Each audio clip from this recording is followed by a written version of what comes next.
Hello and welcome.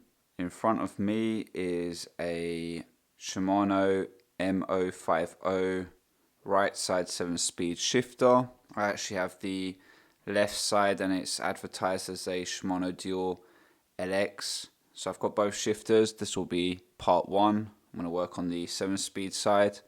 So although these are advertised as Shimano LX, I believe they had something quite similar for other groups. So this shifter is stuck, it's not going up or going down, nothing. What I want to do today is rebuild the shifter. So we're going to dismantle this and then rebuild it. I think I'm going to start off removing the cover. I'm going to use my 99p store screwdriver to remove the bolt. I'm going to take off the barrel adjuster. Okay, it's come off.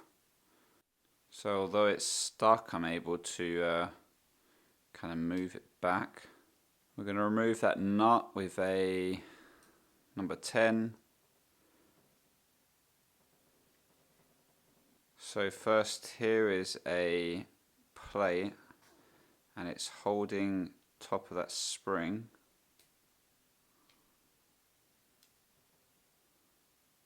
Or the return spring. So we're going to take both of those parts off. On top of that is a bushing, first lever, the return spring for the other lever. So underneath that is another bushing, and we've got another lever. Underneath here is a clip. We definitely want to remove this because it's going to allow us to access the next part of the plate. It's not coming off. Okay, got it.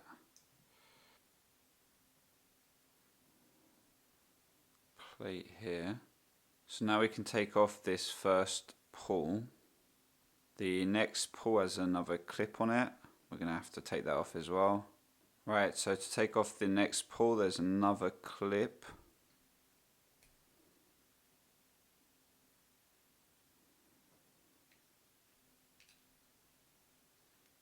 Okay, so I've taken off this one. So we'll take off the return spring for the pull. So if you want, you can remove this pivot, and by taking off that Allen bolt, and you'll see it's marked here 010R.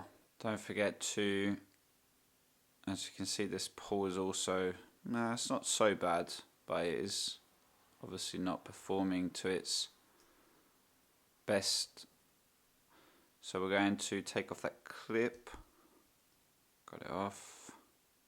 So on here, the sprocket parts, one is a little bit thinner on this top part than the other, but they do go on top of each other, like so. So the shifter is now at least 30 years old, and old grease is a determining factor on poor shifting performance. Okay, so I have scraped off all the old dirt and all the old grease especially, which was quite time consuming. So now I'm going to rebuild. We're going to put some grease on some of the parts notably before we put it back together. So just put a little bit of light grease. I'll be adding some grease as I go along as well. I'm going to prepare some of the parts, noticeably this sprocket part and the nylon part. So these go on top of each other. The larger tooth there goes on top of this, and then from the looks of it, it's going to sit on the top of the nylon part towards here.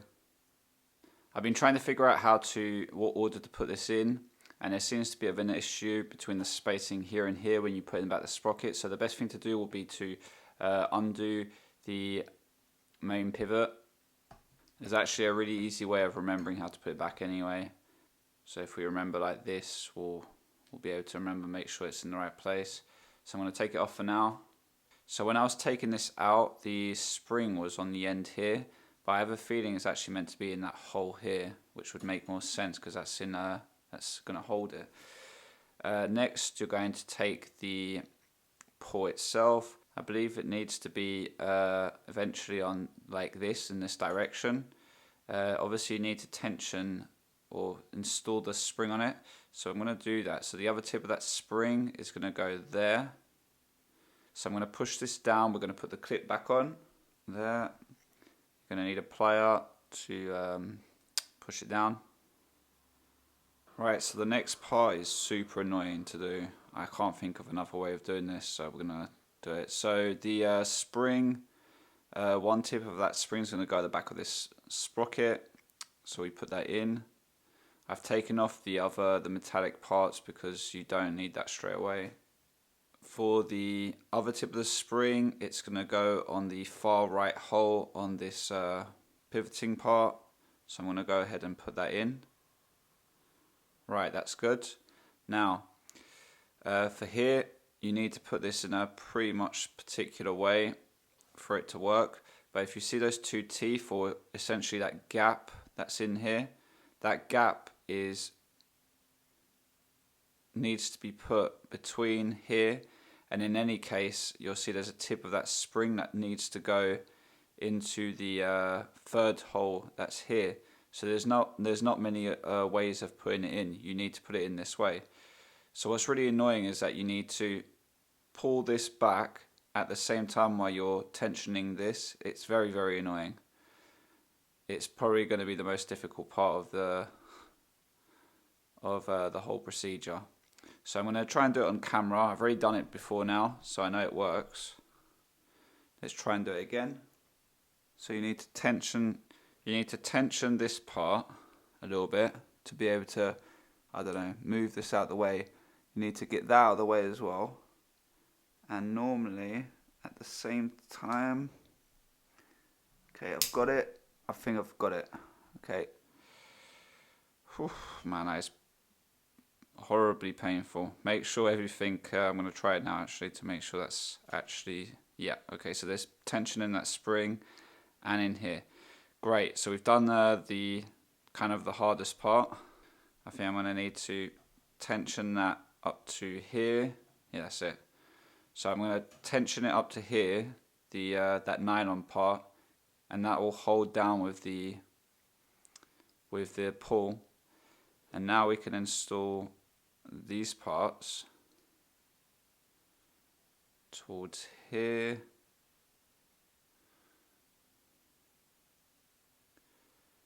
Man, that's complicated. And then once that's held down, you need to pull this back again to allow the sprockets to go fully down.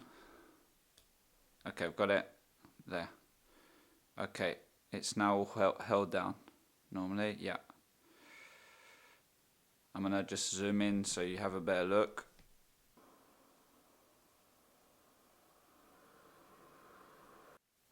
So to avoid things slipping out, because I can definitely see that happening, and then having to restart again, I'm going to put it back onto the main body.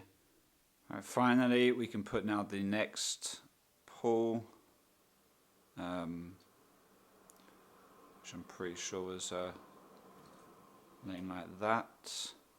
Right, well, we can now grab the next part. I believe there's one part that's a little bit more curved and one's flat. I'd say the curved part's on the top, and we're going to just aim for there. Fairly simple. Push down. And then holding this all down was a clip. There you go. So on top of this is a lever, probably going to be positioned towards there at some point. Bushing that we're going to slip through the bolt. It's going to integrate into the lever. So push down.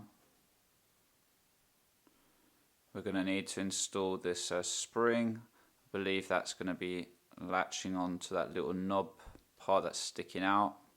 Next part, there's this plate. You'll see that there's a B, or at least on mine there's a B stamped on top, and that needs to go towards around about here on the push down.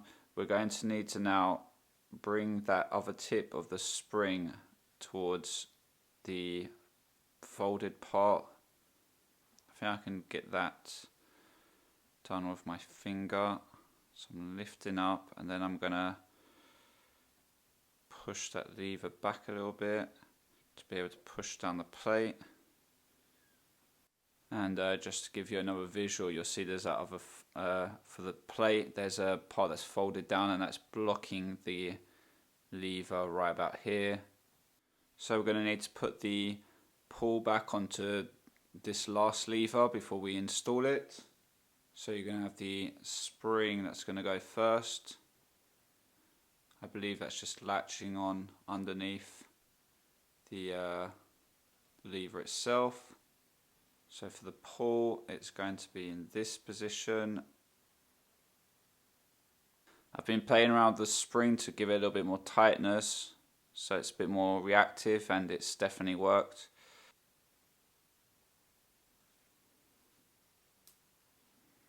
We can now put the next lever on. So put a bit of grease here. So for this pull, it needs to be facing this way.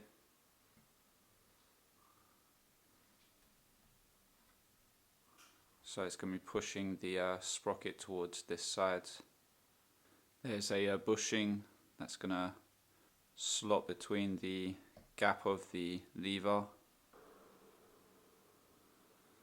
You can now test this to see if it's working by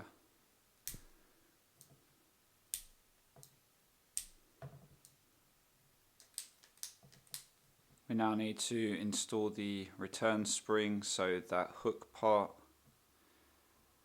is going to go underneath the lever. We can now install the plate that holds the spring in place. So put that top plate down, and we're going to push the spring towards the small hole there that holds the other tip of that spring in place. Probably just use a flathead screwdriver for that. Push down. So once that's done, you can now put the nut back in place, screwing anti-clockwise. Okay, so now we can put the top cover back on.